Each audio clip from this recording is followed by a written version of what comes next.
Do you see that? Something's moving in the trees.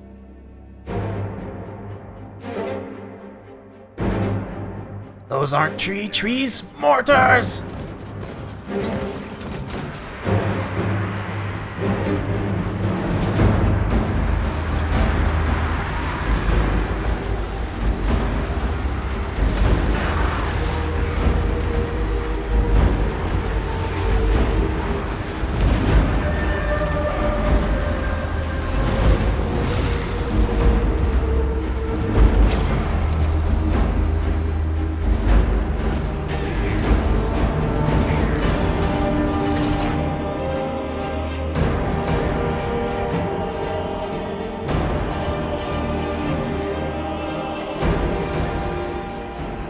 Trees. Angry trees. That's it. That's the build. It's just all angry trees. We got Dryka, 5 Dryads up front, Race to the Frozen Heart included in that, 4 Treekin, including, of course, Firebark Elders, 1 Tree Man, 2 Branch Race, 1 with Earthblood, 1 with just the attack buff.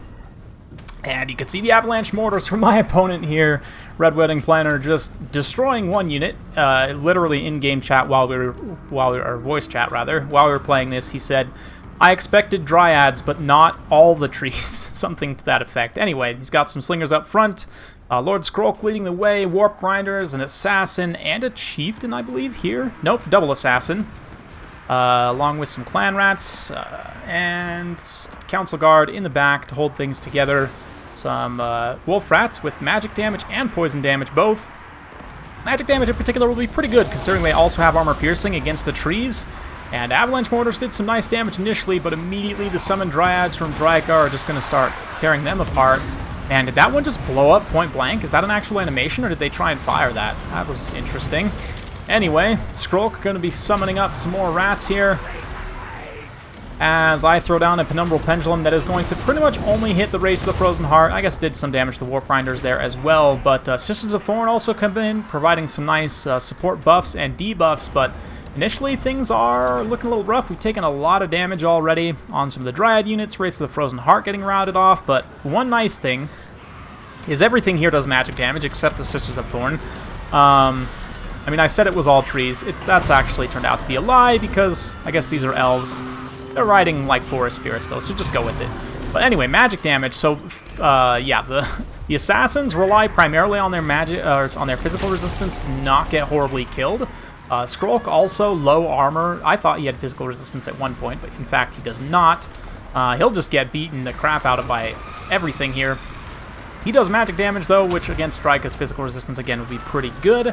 But yeah, all the magic damage from the trees here means whatever does have physical resistance for the Skaven is going to get shredded.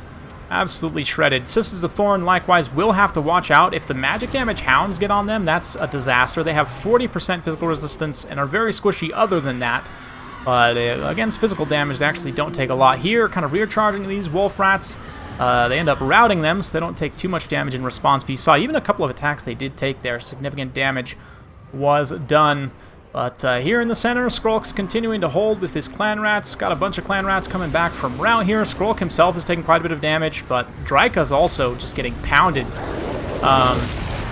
Definitely just focused by a lot of things here. Council Guard also grinding against the Treemen's not great for me. But we've also got the Branch Buddy in here now. Both Branch Buddies, I believe, or at the very least, yeah, the other one's quickly coming to aid. So that should be good. Dryka also having taken so much damage means that everything is going to be getting significant buffs also. That's, you know, within that area of effect. Oh man, Avalanche Mortars come back and just do some horrendous friendly fire right there on some of those Clan Rats.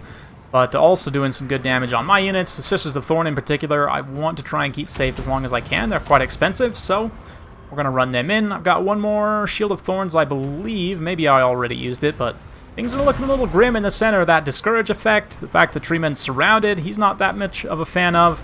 But we do manage to terrify away some of these support units.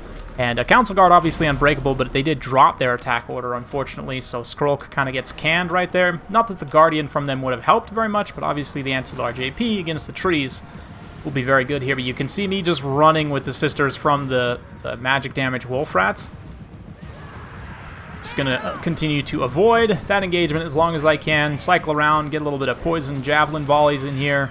Actually do quite a bit of damage as well. So, yeah, I'm a huge fan of Sisters of Thorn, honestly, and with the change to Curse of Onrayr, I'm going to start using them more frequently again. Here, they take a point-blank blast from the Avalanche Mortars, come in for the charge, finish them off. Skrulk's coming back, though. He's got magic available. I think Liber Bubonicus, yeah, used on the Tree Man. It's a pretty good call. Maybe, arguably, should be used on the one Dryad, or the Branch Wraith, rather, that still has Earthblood, but any of these three single entities are going to be important to get rid of. The Treeman, obviously, though, with the Terror, arguably the most important to get rid of. Let's watch this final stand of the trees. And you don't see Treemen often enough, in my opinion. They are better than Giants in many ways, even though they suffer from one of the same weaknesses, which is that they're slow. Small, kind of quote-unquote base size, though, means that, you know, for their relative size, they're quite tall, but not that many unit models can be in base contact, so to speak. Especially with the Branch Buddy, like, kind of occupying a rear space here, right? So it's not a full surround by the Council Guard, which is quite beneficial for me. And the Terror, again, starting to take hold for the Beast... what did I say, Beastman? I meant to say Skaven. Anyway. Yeah, the Treekin, too, also just so tanky here that, like, Clan Rats and even the Council Guard aren't going to be making super great contact with them. 57 on the ROR, 48 after a little bit of chevrons for the regular Treekin. Sisters of Thorn, one final charge in here, had taken a bunch of damage from the Hounds, but because their leadership is so good, they stay in the fight, even though there's, like, less than 10 of them left, probably. Yeah, 8. At least for a little bit of time. Then they're going to rout, which is fine. You know, they've done enough. Got all their support abilities out and also got a pretty good amount of damage as well. Wolf Rat's coming in to try and chase off. They actually just straight up killed Rika. Oh man, that's not good. That's going to make some Forest Spirits angry. In response, we're going to go ahead and collapse the Council Guard here with all of the Treekin remaining and the Tree Men also just smashing them. So this is, yeah, this is a bad time for the Council Guard, you might say. Treekin, with their improved weapon strength, are not going to be making the best contact. I mean, 86 overall weapon strength, with most of it being non-AP. 100 armor on Storm Vermin. They'll take anywhere from, you know, 30 to 0 non-armor piercing damage on each hit, right? Plus the 26 AP, which is enough, definitely. Not to mention the big old splash attacks from the Treemen there. So as the Council Guard get ground down more and more by this tree box, that is going to be the end for Skaven. Although they will probably rout off this Treekin here. That standing ground being popped from Skrulk. He's also got the Contaminated on his weapon as well. Treekin also, you know, the leadership, I believe, was what was improved, along with the weapon strength. When they did the Wood Elf rework, helped them out so much. As we see one of the Treekins go down to Skrulk there. No doubt filled with all kinds of rot and despair, but it's not enough to hold off army losses. There we go. So just a fun one.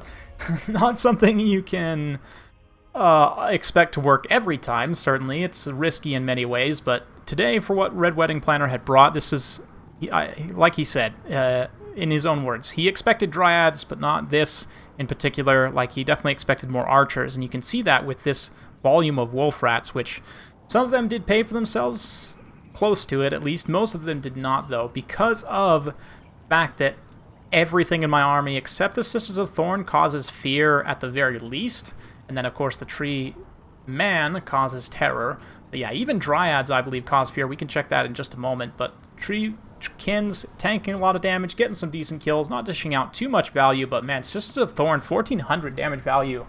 Really, really good. I forgot how much I enjoy using these gals, so definitely have to use them some more in the future.